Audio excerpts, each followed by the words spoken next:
Super fijn dat we hier weer zitten voor een nieuwe podcast. Inmiddels zijn we bij podcast nummer 8. Ik vind het een heel mooi getal, passend bij het thema, ook wat we vandaag gaan behandelen. Klinkt een beetje stijf, maar we gaan dat thema verdiepen in deze editie. En dat thema is Kundalini. Dat is een onderwerp waar wij allebei heel veel passie voor hebben, denk ik, kan ik wel zeggen. Wij gaan het pad van Kundalini, dat zeggen we allebei wel eens. En in deze aflevering gaan we dat meer verdiepen. Dus wat is eigenlijk Kundalini voor mensen misschien ook even om aan te stippen? Waarom houden we er zo van? Ja, et cetera, et cetera. Dus ik heb er heel veel zin in om daar weer over te praten met jou. Ja, leuk onderwerp. Ik had onlangs op mijn afgelopen festival dat iemand naar me toe kwam en die zei: Jeetje, jij bent elke dag druk in de weer en ik zie jou zo vol energie. En hoe kom je dat? Hoe bereik je dat? Toen zei ik: Nou, ik werk dus met Kundalini. En daarmee ehm, heb ik gewoon een soort bron van energie tot mijn beschikking om in te zetten wanneer ik maar wil. En dat is ook hoe mijn batterij werkt op dit moment. Dus het werkt met Kundalini, met de kracht van Kundalini, mijn stroom om dingen neer te zetten in de wereld komt daaruit. Dus ja, het is voor mij mijn levensbron, zou je het kunnen noemen. Ja, en ik denk ook dat we heel veel mensen wel weten dat Kundalini en Tantra behoorlijk met elkaar verbinding hebben. Hè? Dus voor mensen die dat nog niet weten, wat mensen veel zeggen is dat het laten stromen van je Kundalini ja, een groot onderdeel is van het tantrische pad lopen. Hè? En ook wel eh, het onderhouden van die energiestroom eigenlijk. Wij geven zelfs ook een hele Kundalini training daarover. Dus dat is ook heel interessant. Dus wat mij betreft is het ook een way of living. En niet, oké, ik doe 1 cursus en het is open en dan klaar. Dus het gaat denk ik ook over de keuzes maken in je dagelijks leven, waardoor je levensenergie laat stromen. Maar laten we eerst even bij de basis beginnen. De basis heeft natuurlijk meteen al heel veel te maken met Kundalini. Wat is het? Ja, het is een energie die door jouw lichaam kan bewegen. En zoals ik ermee werk, werk ik ermee vanuit het onderste chakra. En dan gaat het eigenlijk kaarslijnrecht, als het ware, door deel van je ruggengraat ehm, naar je kruin. Dus van top tot teen, als het ware, gaat het door je lijf heen. En dan is het een energie die helend is, krachtig is, intens is, ehm, voedend is.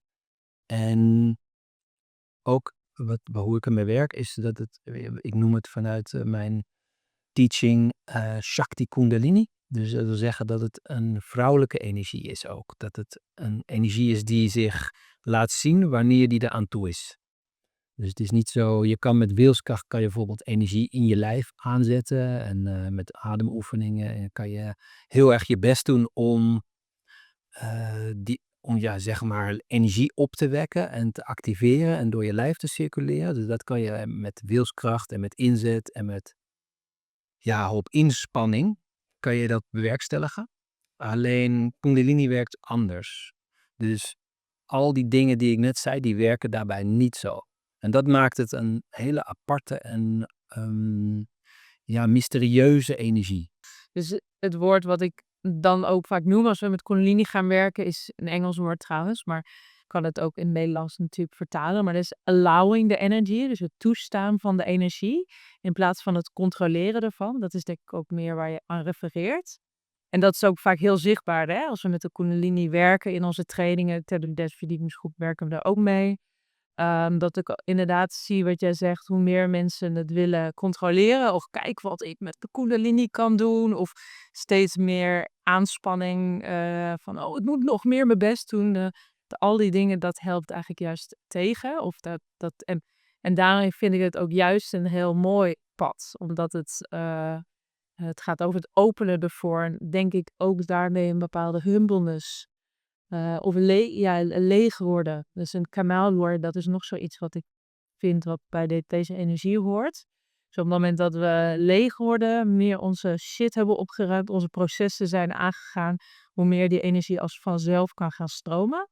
En dat is denk ik ook de ingang met hoe wij werken. Dus niet zozeer met de beuken. Hè. Sommige mensen hebben echt wel een stijl, vind ik, met Kundalini van bam, bam en steeds heftiger. En wij hebben daar nu wel een iets zachtere methode. Als de weg vrijmaken. Hè? Dat is meestal hoe wij het noemen. Ja, exact. En in mijn optiek is dat eigenlijk de beste weg. Omdat je zeg maar de weg vrijmaken wil zeggen dat je het niet aan het controleren bent of dat je het wil sturen of bepalen. Want dat is wat we heel erg snel doen en willen. Ik wil dit, dus ik doe heel erg mijn best en dan lukt het op een gegeven moment.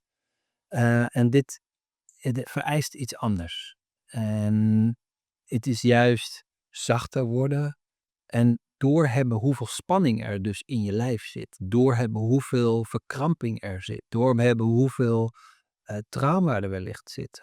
Doorhebben hoeveel opgeslagen, onverwerkte dingen er eigenlijk in je lijf aanwezig kunnen zijn. En als je dat kan doorvoelen, dus in plaats van daar proberen, ja, daar heb ik nu geen tijd voor, daar wil ik geen aandacht aan geven. Dat werkt dus niet, het kan dus niet. En het liefst slaan we dingen over, jumpen we over, springen we er overheen en dan gaan we naar het Walhalla, zeg maar, of naar het fijne gevoel of naar het geluk. En dat kan dus niet. Het kan niet met tantra, dat kan niet met kundalini, dat kan niet met verlicht worden, oftewel lichter worden. Dat komt allemaal voort uit juist die opruimen, leeg worden. Dus die holle bamboe is een mooi voorbeeld, maar hoe word je een holle bamboe?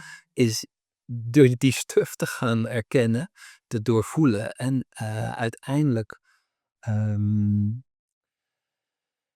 ik denk dat je een soort doorzien nodig hebt ook. Dus je kan dingen doorvoelen, maar ook doorzien. En doorzien wil zeggen dat je kunt zien, het is niet wie ik echt ben. Hè? Ik ben niet mijn trauma's, ik ben niet mijn opgeslagen, lastige gevoelens of emoties. Dat ben ik allemaal niet. Ik ben veel meer dan dat. En als je dat kan doorzien, dan kan je eigenlijk ook veel meer openstaan voor die energie. Het is niet zo van, ik doe heel veel traumawerk en dan gaat mijn kundalini open. Het wil zeggen, kan je doorzien dat dat maar een laagje is. En dan kan je pas dieper gaan. En als je dat bereikt en als je dat kunt doorzien, dan word je eigenlijk lichter. Dan word je eigenlijk luchtiger. Dan word je eigenlijk minder zwaar. En dat is nodig voor kundalini. En dan komt er een open, lichte houding. En dat is heel fijn. Dan kan de energie stromen door je lijf. Dan kan de energie, dan voelt hij zich welkom. Dan voelt die energie van, oké, ik kan, ondanks dat al mijn shit er is, je hoeft het niet eens per se allemaal op te lossen. Maar ik kan er gewoon doorheen bewegen. En dan word je een hollend bamboe. Met je shit, met je trauma, met je stuf. Maar het is niet meer een blokkade. Het remt niet meer. Terwijl als je denkt van, ik moet eerst alles verwerkt hebben. Ik moet eerst alles opgelost hebben. Dan ben ik er vast klaar voor. Maar die hele benadering, die remt het eigenlijk. Want daar zit verstrakking in. Daar zit oordeel in. Daar zit pijn in. En dat remt het allemaal. Voor mij is het ook de Kundalini staat voor mij ook symbool voor het leven zelf. Dat vind ik altijd een hele mooie uitdrukking. Klinkt misschien ook wat vaag voor mensen, maar voor mij wel, sinds mijn Kundalini stroomt in mijn lichaam of mijn systeem, voel ik eigenlijk dat ik op het pad zit van dat ik het hele leven aan kan gaan. Alsof ik ingeplucht ben, een beetje zo'n symbool. Alsof ik ingeplucht ben hier in een stopcontact. Trouwens ook, ze zeggen ook soms wel eens electricity natuurlijk met Kundalini, dus dat is ook een grappige symbool ervoor. Ingeplucht ben in het stopcontact van het leven. En omdat ik dus toegang heb tot mijn voedingsbron, tot dat stopcontact, is er fuel of is er voeding ook om stuf juist aan te gaan. Dat is hoe ik het voel. Dus er is power, zeg maar. Er komt power door mijn stopcontact nu. En daarvoor was het slappig. Dus kon ik ook veel slechter door processen heen. En nu heb ik ook al heel vaak gemerkt als ik in het bos ben en zo, en ik maak mezelf leeg, vooral in de natuur werkt dat voor mij heel goed. En ik gebruik ook de elementen in tantra, dus van ik ga gewoon bewegen en sounden om dus weer de weg vrij te maken. En dan komt eigenlijk die kundalini-energie bij mij als vanzelf. En dat helpt bijna als een soort bulldozer om dus datgene wat getriggerd is of zo boe. En dat kan soms echt in 10 seconden, hop, gewoon in één keer weg zijn. En dat vind ik echt super fijn aan het geactiveerd hebben van kundalini-energie. Dat vuurtje brandt eigenlijk. En waardoor er power is om iets te kunnen transformeren. Ja, en ja, je zegt je kundalini is geopend, is geactiveerd. En ik denk dat dat wel iets is wat je hebt te ervaren. Dus dat je, dat zeggen veel mensen ook gewoon, dat je, is jouw kundalini geactiveerd of niet? Heb je daar connectie mee? Kan je daar die energie toelaten in je systeem? Want anders denk je van, wat is dit voor raar gevoel? Ik doe er maar niks mee. Maar als je hem eenmaal weet en kent en herkent, dan kan je daar ook mee werken. En het mooie ervan is dat als je dus lang genoeg je werk doet en aan de chakra's waar we veel mee werken, dus met name dus de root chakra, waar we eigenlijk het meeste werk te doen hebben om die activatie te krijgen, ja, dan kan het eigenlijk pas gebeuren. Dus voor mij, als je met Kundalini bezig bent, als je daarmee bezig wil zijn of je wil daar meer van weten of ontdekken, dan is je eigenlijk eerste jaar sowieso focus eerste chakra. Gewoon punt, klaar. Voor de rest hoef je niet met andere chakras bezig te zijn. Eerste chakra is gewoon waar je moet zijn, waar je bezig bent. En dat kan op hele manieren, heel, heel plat zelfs, heel fysiek in je lijf. Door connectie mee te maken, door attributen te gebruiken. Zowel met je geslacht, met je anus, met je bekken, met je baarmoeder, mond. Al die plekken, zeg maar, daar kan je mee werken om de weg vrij te maken. Om daar connectie mee te maken. Om daar naartoe te leren ademen. Om daar te leren geluid vanuit te maken. Om er te leren in te kunnen zakken en te zijn. Dus als je daar gevoelens hebt, als je daar emotie hebt, als je daar voelt, er wordt iets in me geraakt op die plekken, dat je ermee kunt zijn. Zodra je toch daar overheen stapt of negeert of geen aandacht aan wil geven, ja, verwacht dan ook niet dat er iets met je kundalini gebeurt. Zo simpel. Dus je hebt het vaak niet eens door. Als je daar totaal nooit mee bezig bent geweest, met die plek, met dat gebied, met daar echt durven zijn, voor wanneer het juist iets is daar, ja, dan verwacht ook niet dat je kundalini gaat openen. En dat heeft tijd nodig, heeft aandacht nodig, heeft liefde nodig, heeft zorg nodig, heeft een klankbord nodig. Dus met iemand waarmee je daarover kan delen, met iemand waarmee je daar je diepere verborgen stukken mee kwijt kan. Terwijl als je daar afgerekend wordt, oh je bent moeilijk of je bent lastig of je bent intens of je bent te boos of je bent te seksueel of whatever, wat het ook is, als je daar op wordt afgerekend in plaats van ontvangen, nou ja, vergeet het maar dat je een activatie gaat krijgen. Vergeet maar dat je daar opent. Vergeet maar dat je dus een awakening krijgt, zoals dat heet. Dus er zijn ook dingen nodig die je echt hebt te doen, stappen die je hebt te maken, dingen aan te gaan om dat te bekrijgen. Zeker, ja. Ik denk juist die dingen ook die je noemt, dat precies collectief is wat er natuurlijk is gebeurd met ons als mensen. Hè? Al vanaf heel jongs af aan. En het klassieke verhaal van de kinderen die aan tafel worden gezet in de klas en niet te hard schreeuwen, niet te hard dit. Wat trouwens ook een functie heeft hoor, denk ik. Dat we dat worden aangeleerd. Want we hebben natuurlijk ook ons aan te passen in zekere zin. En ik voel hoe dat ons tegenstaat wat betreft onze levensenergie en inderdaad kundalini.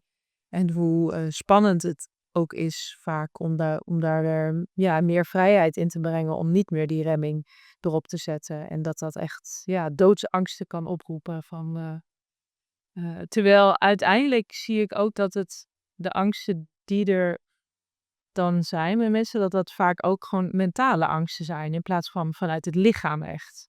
Dus van het verhaal ervan maken van, oh jee, als ik hierin ga dan. En dat is eigenlijk dat oude programma wat dan op play gaat.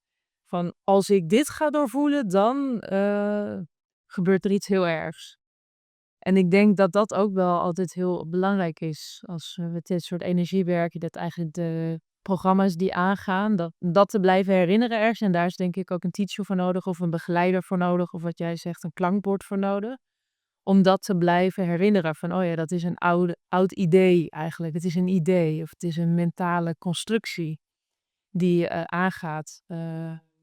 En ik denk inderdaad ook zeker wat jij zegt, er is ook een bepaalde dapperheid voor nodig. Want ergens is het ook een soort sprong in het diepe, denk ik, dit pad. Dus het is, naar mijn idee, gaat het niet heel erg. Het kan soms echt woesh gaan, zeg maar. Het is een soort van sneltrein, hè? Woep. En dat is ook wel het beeld wat ik vaak overbreng met mensen, is dat zwaard. Dus het energie van een zwaard. Dus het gaat meestal niet een soort van heel rustig. Het is ook mooi, hè, trouwens. Ik vind crochetwerk wel heel rustig gaat. Ook, het is zeker ook zijn kracht. Maar Kundalini over het algemeen zie ik inderdaad korte metten maken. Knal een beetje door een construct heen. Dus het maakt je leeg, het maakt je naakt, het maakt je daarmee ook kwetsbaar en transparant. Dus ik kan het ook zien aan de energie van mensen als ze Kundalini-werkers zijn vaak. Daar is een soort, leegte of stilte of ontmanteling in voelbaar in iemands energieveld. Ja. Je gaat gewoon anders in de wereld staan, ook als je met Kundalini bezig bent. Want je ziet zo het belang van deze energie, dat je jezelf niet meer toestaat om je te ontkrachten. Dus je staat het niet meer toe dat je in een plek bent die je leegzuigt. Je staat niet meer toe dat je met mensen omgaat die je naar beneden halen. Je staat niet meer toe dat je werk gaat doen of activiteiten gaan doen die niet in lijn staan met deze energie. Als je voelt van ja, wat ik nu creëer in de wereld en dat is tegen mijn Kundalini-energie. Ja, waarom zou je dat doen? Waarom zou je dat willen? Maar je voelt het heel letterlijk ook in je lijf gebeuren de hele tijd. Dus je wilt die weg vrij houden. Je wilt die banen open houden. En natuurlijk gebeuren er dingen die heftig zijn. Maar als je werkt met Kundalini, dan werk je eigenlijk met de meest heftige energie. Het is ook een hele intense energie. Wat je zegt, het is een zwaard-energie. Het is een hele powerful energie. Dus de dingen die het leven jou geven, daar kan je mee overweg. Omdat je eigen Kundalini-energie is super intens. Dus de intense situaties van je leven, die verbleken bijna met de intensiteit van jouw Kundalini-energie. Dus ik denk dat als je hiermee werkt, dat er sowieso veranderingen gaan komen in je leven. Je maakt andere keuzes, je gaat dingen veranderen. En dat moet je ook wel beseffen en daar moet je ook wel klaar voor zijn. En ik zeg altijd, met Kundalini werken is eigenlijk opent de Kundalini zich met waar jij bent. Het komt vrijwel zelden voor dat Kundalini zich in zo'n intensiteit laat zien, terwijl je lichaam en je systeem nog helemaal niet klaar is ervoor. En wat is wel een grote angst die er leven, van dan gaat het ineens stromen of dan gaat het ineens door me heen knallen en zo. Nou, ik doe dit nu al zoveel jaar, echt geen probleem. En ik heb het zo vaak zien gebeuren dat precies wat er nodig is gebeurd en niet meer. Dus er zit ook heel veel fadeltjes en heel veel napraten in angsten op wat helemaal niet nodig is. En ik denk als je verbonden bent met je lijf, verbonden bent met de Shakti, dus dat is ook gewoon veel meer op zachtheid en voelen en doorvoelen wat er gebeurt. dat je er allemaal geen last van hebt. Ga je toch werken met wilskracht, blijf je daarin, want dat is ook er zijn andere paden met Kundalini, die Kamervangi. Ja, dan is het een ander verhaal. Daar kan ik niks over zeggen, maar dat zou ik niet doen en dat adviseer ik ook niet om te doen. En ik zie het als een energie die je uitnodigt. Van oké, ik ben nu klaar ervoor om het te ontvangen. Ik ben nu, mijn lichaam, mijn systeem is klaar om zich te laten zien. En dat wil niet zeggen dat het dan komt. Maar als je dit lang genoeg op die houding zit, op die instelling werkt, dan wel. Zeker wel. Juist wel. Want ik weet niet, als je met je partner heel erg gaat trekken aan je partner. Ik wil dit, ik wil dat. Je gaat weerstand krijgen. Je gaat juist het tegenovergestelde ervaren met iemand. Terwijl als je gewoon zegt van, nou ja, kom maar wanneer je wil. Dan is er ineens ruimte. Dan is er ineens een uitnodiging. Dan is er een openheid. En dan zul je zien dat dat dan eigenlijk echt vanzelf komt. En dat is het mooie.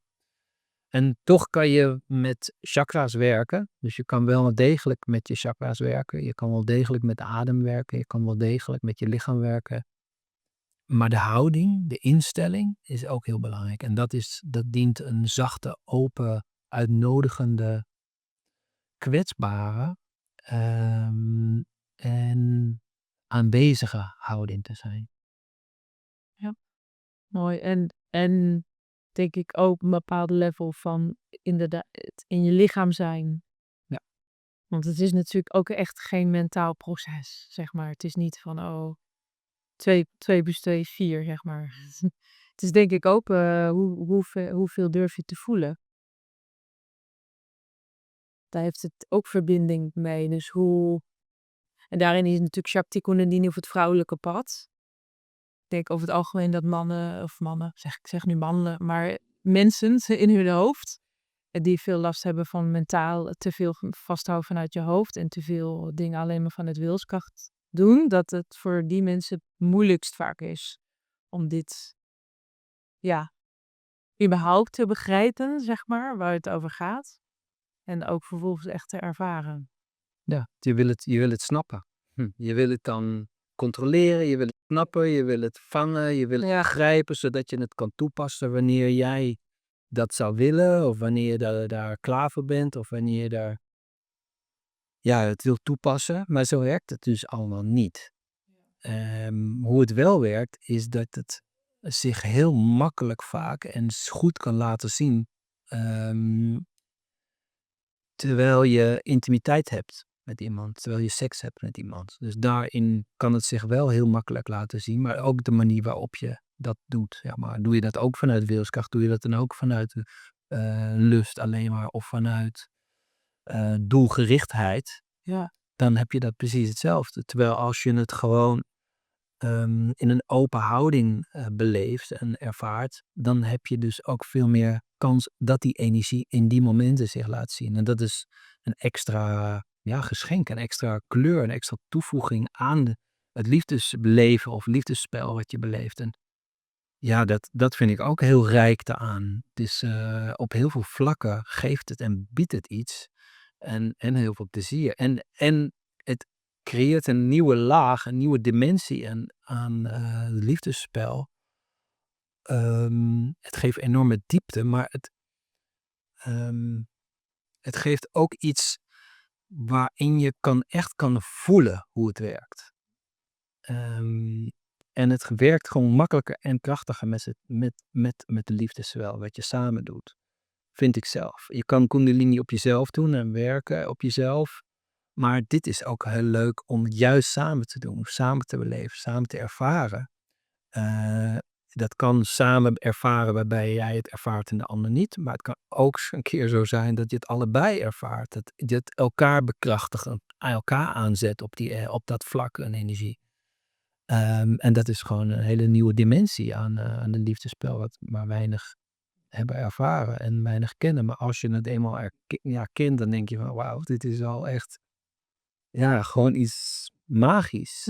Omdat het brengt iets in het liefdesspel ook. Of in het contact. En dat kan dus ook met tantric dance zijn. Hè? Dus dat hoeft niet eens dat je gemeenschap hebt, maar dat je ook echt gewoon in een dans met elkaar hebt. En dat is wat we dan ook ervaren met Tantric Dance, dat je gewoon een kundalini gaat stromen in de dans. Dat is waanzinnig, is te gek.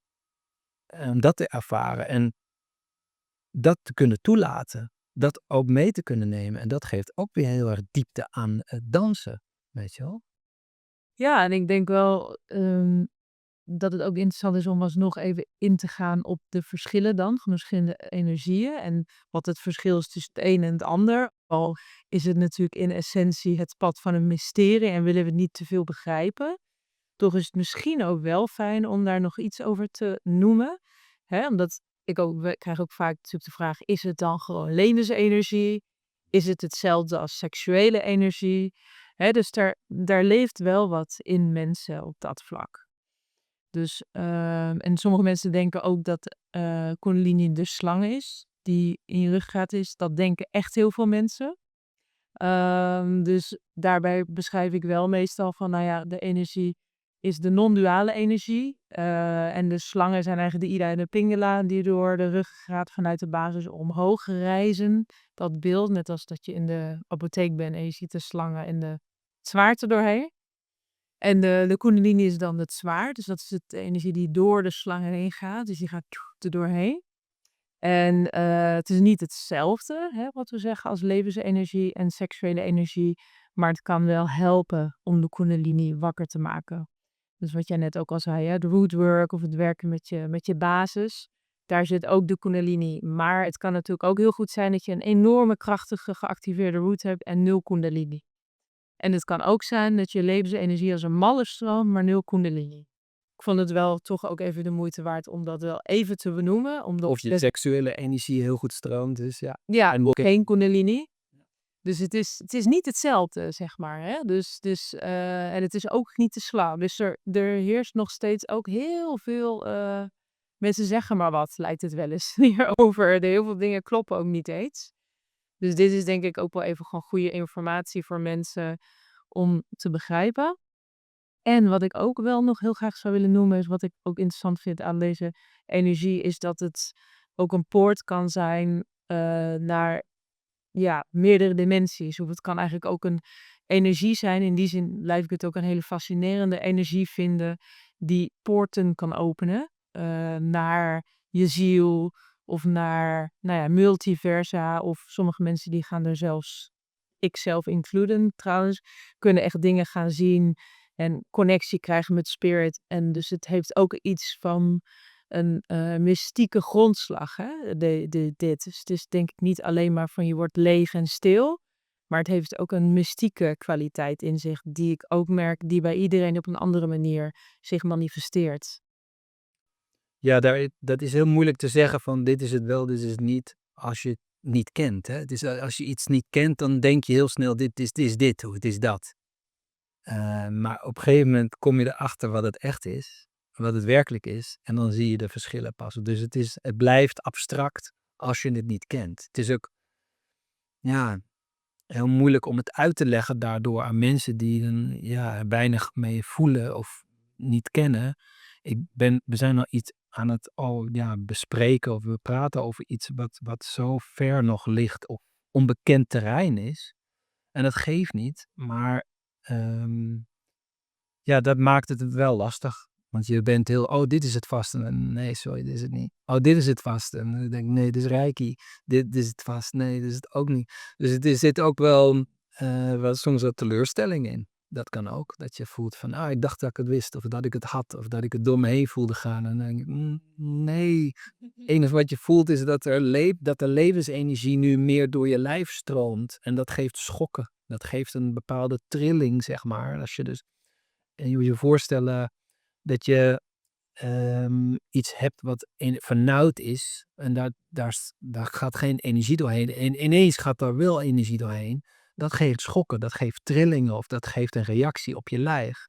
Maar dat is niet per se kundalini-energie. Het is dat er energie door jou heen stroomt. En dat kan levensenergie zijn die iets opent of jou meer doorstroming geeft. Maar kundalini is anders. Het heeft een andere prikkeling zou je kunnen zeggen, maar het is een ander flavor. Wat is het? Hoe zeg je dat in het Nederlands? Frequentie? Frequentie. Het heeft een andere smaak, toch echt. En die smaak die herken je als je het echt hebt ervaren. En ik heb een aantal keren echt Kundalini Awakenings gehad. En dat waren hele intense krachtopeningen, energieopeningen door mijn lijf. En sindsdien ben ik gewoon niet meer hetzelfde.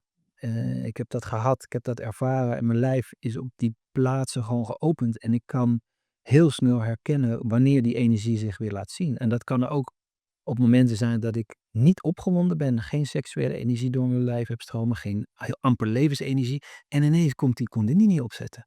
En het is heerlijk en het is prachtig en het is mooi. En ik ben er niet bang voor. Ik laat het toe. En het is geweldig. En ik voel heel veel momenten dat ik heel veel levensenergie of seksuele energie heb, dat ik volledig aansta. En dan komt die Kundalini-energie er nog eens bij. Dan voel ik, die laat ik ook lekker meestromen. Dat is hoe ik het ervaren heb en hoe ik ermee werk. En het is welkom bij mij. En dat is denk ik ook precies waar het over gaat, dat je die openheid cultiveert. Want wat daarbij denk ik ook zo belangrijk is, wat jij nu ook zegt, is dat er ook een bereidheid moet zijn naar het is ook oké als het niet zo is. Volgens mij ligt dat aan de grondslag, niet alleen voor Kundalini trouwens, maar ik denk sowieso ook met seksualiteit en met tantra, dat denk ik ervoor zorgt dat we een open hand hebben. En als we een open hand hebben, dan hebben we een bepaalde humbleness, of hoe zeg je dat? Een bepaalde, wat is nou een goed Nederlands woord? Humbleness. Doen we het even gewoon zo. Zodat het leven zelf door ons heen kan komen. En ik denk dat als we te veel vasthouden aan hoe het moet zijn, ook onze seksualiteit, van een bepaald beeld hebben van, we hadden gisteren een hele fijne seksualiteit, een bepaalde connectie. Vanavond ga ik dat weer bereiken. Maar waarschijnlijk lukt dat dan niet. Dus voor mij gaat daar dit pad van tantra en van kundalini over. Dat we een bepaalde expanded consciousness hebben. Een bepaald bewustzijn creëren. Een openheid creëren naar hoe het leven zich manifesteert, dat goed is. En dat je daar oké mee kunt zijn. Dat soms is van, wauw, mijn kundalini bleek ineens te komen. Wauw, fantastisch. Of vandaag was het heel weinig. Dat is ook prima. Dus volgens mij gaat het daar ook over. Dat er steeds meer een soort vrede kan zijn met hoe het leven zich manifesteert. Qua kundalini, maar ook qua hoe je je voelt uiteindelijk. Dus soms heb je een kutdag. Dat je daarin ook oké kunt zijn. Dat je even een kutdag hebt. Of dat je heel boos voelt. Dat het eigenlijk, en dat is denk ik ook het non-duale aspect. Ook van kundalini. Dat je uiteindelijk kan zien dat alles één is. Dus dat ook dat leuk en niet leuk eigenlijk een beetje gaat wegvallen. Als je heel erg in gehechtheid gaat over wat het ook is, in dit geval zou het Kundalini kunnen zijn. Oh, ik heb met jou of met toen zo'n heerlijke Kundalini-ervaring gehad en daar weer dagen aan het hechten. En dan ga je het als het ware plakken. Dan heb je dus alweer een vernauwing, creëer je in jezelf. Dus het creëert een bepaalde denken, een bepaalde verwachting, een bepaalde starheid als het ware. Wat precies weer in de weg staat van Kundalini. Dus zodra je in die gehechtheid gaat, vernauw je de Kundalini alweer. Dus het is dat doorhebben dat je dat dus doet. En vervolgens weer die open blik hebben, die open houding, waardoor het weer kan stromen. Dat is wat er nodig is, eigenlijk continu de hele tijd. Dus je hebt jezelf te catchen of te vangen met bepaald gedrag. Jezelf te herkennen wat je doet. Waardoor het er niet meer komt of waardoor het zich niet laat zien. Als ik bijvoorbeeld heel erg, mijn Kundalini heel erg in mijn baalenergie gaat zitten. Ja, verwacht niet dat die gaat komen. Als je heel erg in je denken gaat zitten, in je hoofd, in je mind. Van zorgen en problemen en gedoe en stress en vernauwing allemaal. Verwacht niet dat die gaat komen. En het is niet een ramp, het is niet erg. Maar hoe lang? Hoe lang duurt dat? Hoe lang zit je ermee? Hoe lang heb je daar last van? Wat je wil is gewoon dat je levensenergie stroomt, dat je adem stroomt, dat je seksuele energie stroomt. En dan wil je op een gegeven moment dat je Kundalini gaat stromen.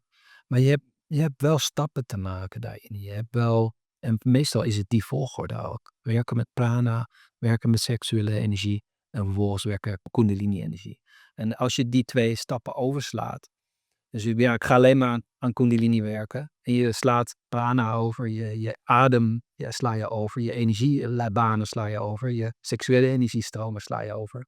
Ja, verwacht niet dat er heel veel gaat gebeuren. Dus ik doe 1 keer per jaar doe ik de Tantric Dance Masterclass. Als je een heel jaar lang Tantric Dance hebt gedaan, een heel seizoen, van september tot en met juni Tantric Dance hebt gedaan, je bent met regelmaat gekomen, je bent echt dingen aangegaan, je hebt gedanst met de dingen die er in je zijn, je bent ze niet meer aan het wegdrukken, je bent niet meer er overheen aan het stappen, maar je laat ze toe, je neemt ze mee in je energie, wat Tantric Dance dus doet en waar het over gaat. Je neemt alles mee, dan kan je op een gegeven moment, en dat doe je dan in de masterclass, een hele intense groep die ik 1 keer per jaar geef. Dan kan het gaan stromen. En dan kan je kundalini mee gaan nemen. En dan kan je iets nieuws gaan ontdekken. En dat is te gek, dat is waanzinnig. En dat gun ik iedereen om dat eens te ervaren en te proberen. Van kan ik ook die energie meenemen? Dus ik geef hem ook 1 keer per jaar, omdat je er ook echt aan toe moet zijn. Je kan de stappen niet overslaan. Ja, precies. Ja. Ja, het is als een initiatie, hè, deze energie. Het is als een poort waar je doorheen gaat, wat je ook moet willen. Dat wilde ik ook nog toevoegen daaraan. Dus dat is ook natuurlijk een van de mooie dingen van wat het zegt van intentie so like. Ik zeg al, de movement, breath, sound. Dus beweging, adem en geluid. Belangrijk. Maar ook die intentie. Dat zie ik bij Kundalini ook wel erg sterk. Dat die intentie goed moet zitten. Van, oh ja, ben ik bereid of kies ik ervoor, ook op mijn pad als ziel of als mens, om echt mezelf aan te gaan of niet? En ik denk echt dat voor deze energie juist die 100% zo belangrijk is en niet 80 of 70 of een beetje, zeg maar. Dus het is daarin nogmaals een soort sprong in het diepe. Dus van yes, let's go. Een soort van let's go all the way. En net als in de sportschool, als je een beetje half gaat trainen van je spieren, dan krijg je ook niet zoveel terug.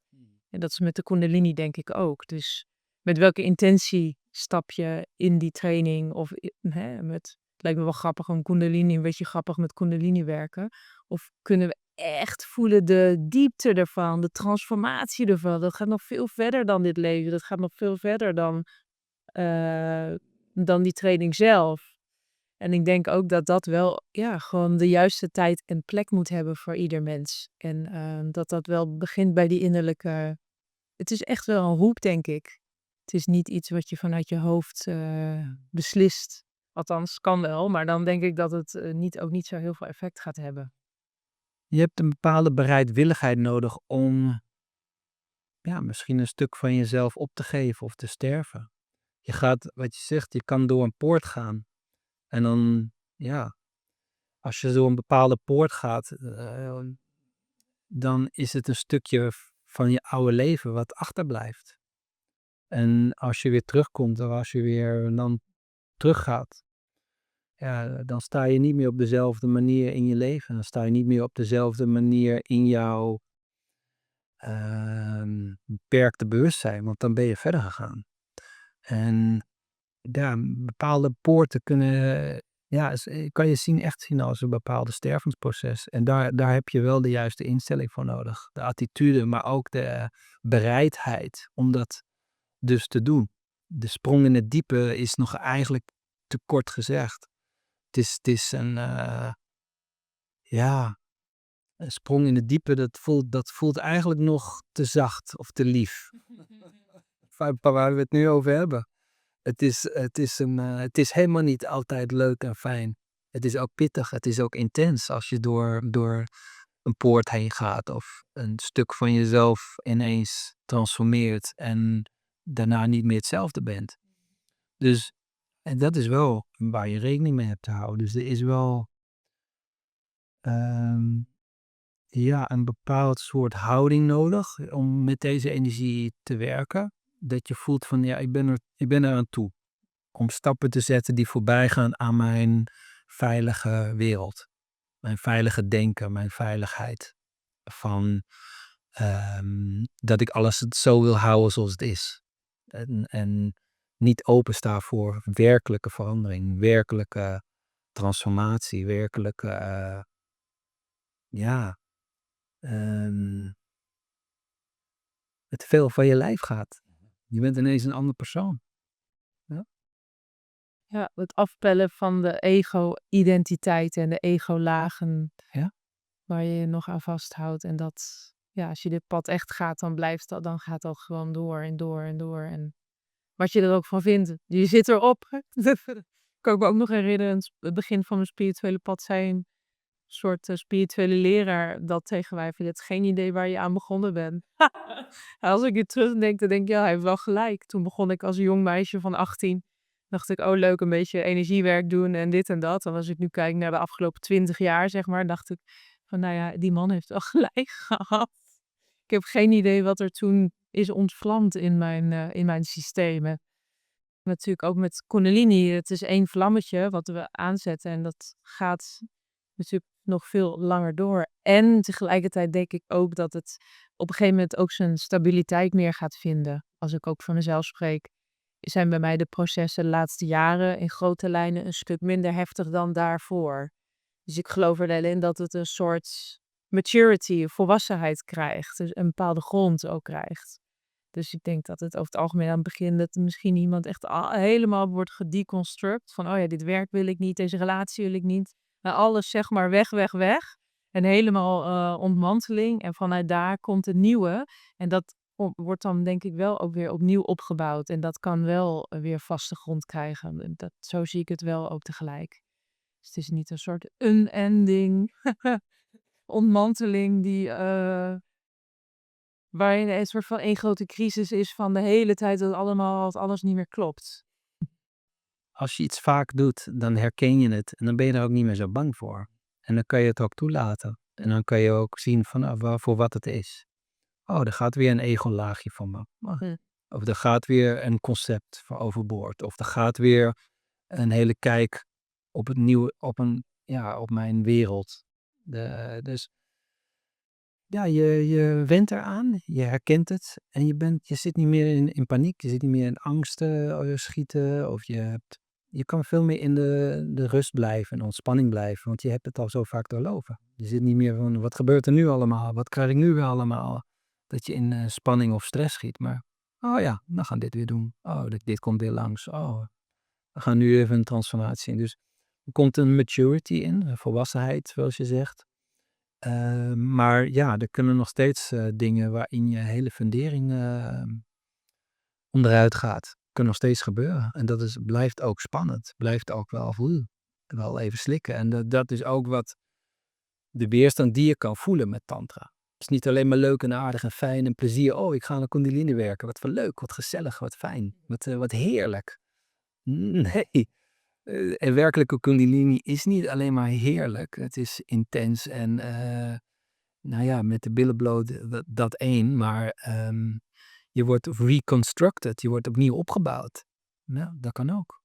En ik denk tegelijkertijd ook dat het wel juist heerlijk kan zijn. Want heel eerlijk gezegd is dat het voor mij nu wel. In mijn geval denk ik dat dus wel. Als we met Kundalini werken of er is een intense Kundalini en ik ga liggen, dan even over het algemeen, hè, zeg ik dit nu, over het algemeen wordt het voor mij nu multi-orgastisch, zeg maar. Wordt het voor mij gewoon heerlijk. Dus het is, er is ook wel een bepaalde opgeruimdheid die er plaatsvond in je lichaam. Op een gegeven moment wel. Op een gegeven moment dan heb je dus die blokkades en die traumalagen en die verkrampingen of die contracties heb je doorleefd. En als je dat hebt gedaan, heb je opgeruimd, dan wordt het eigenlijk pas echt mooi en heerlijk. En dan, ja, soms moet je door een heel pittig stuk en dat duurt een paar jaar. En op een gegeven moment is het klaar, is het gedaan en dan heb je de vruchten. Dan heb je echt het plezier en de schoonheid en de bloeiende energie te pakken. Alleen wanneer dat punt er is, of hoe lang het duurt, of wanneer het eindelijk zover is, weet je niet. En dat maakt het lastig. Het lijkt een soort oneindigheid soms van intensiteit of heftigheid. En op een gegeven moment is dat niet meer. Dan heb je de vruchten. Wat er dan komt, in mijn ervaring, is op het moment dat het je eigenlijk niet meer uitmaakt. Op het moment dat je dat dus juist loslaat, hoe lang het duurt, dat het allemaal goed is eigenlijk. Voor mijn gevoel is dat het punt, dat het leven zelf zich werkelijk kan manifesteren. Mooi.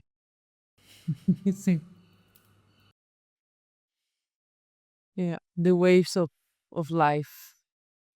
Als je kan werken met je adem, kan werken met energie, oftewel hoe energie door je lijf circuleert, beweegt, dat je al heel ver bent op het pad van Kundalini. Ehm, en met Kundalini, daar kan je nog heel veel verder in gaan, heel veel lagen. Je hebt een Kundalini-energie, die stroom, die heeft ook nog meerdere lagen.